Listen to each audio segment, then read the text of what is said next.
Our interview with Allen American's head coach Steve Martinson brought to you by Fast Signs Plano. Well, Marty, a nice recovery for this team in game 2 last Sunday. This looked more like, I think, what everybody expected.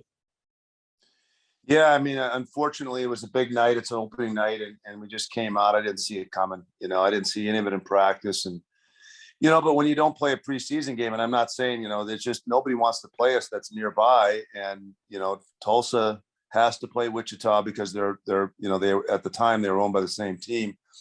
And then Kansas City, it's a very less expensive, game to play Iowa. So, we're left out in the cold, and I thought it really made a big difference in some things I wasn't expecting. And it was really frustrating opening night, but then we scored 6 goals the next night, which is more, I think, indicative of the team that we have. Chad in his post-game quote said he felt really good after the first weekend. It sure looks good out there on the ice. You would never know what he went through last year. Yeah. And then, Combs had an issue on his physical, so he didn't get the practice, and then Lowen just got into town and practiced basically one day. So we'll be, I think, a lot sharper this week. We had lines playing together, and we're short some defensemen, which is still frustrating, but we have a team that certainly is going to win the game. Francis Murat texted me when he was headed back down and said, man, I can't wait to get there. I can't wait to get back in the lineup. We'll get a chance to see him tonight. We know last year his numbers, he had 8-3-1, .917 save percentage. So, he was right there.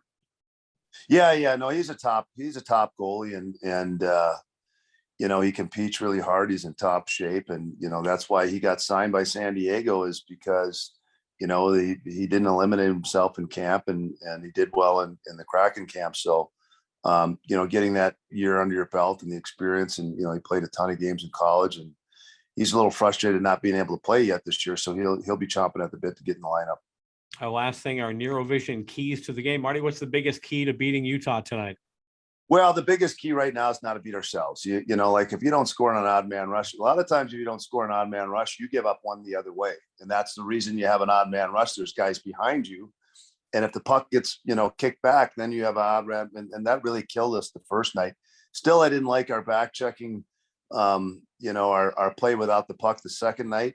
Our penalty kill was terrible the first night, much better the next night. So the key is if we turn that puck over, we got to come hard back, play hard both ways. And I don't think we worked on that this week, and I expect to see a big improvement on it tonight. All right. Thanks a lot, Coach. Sure.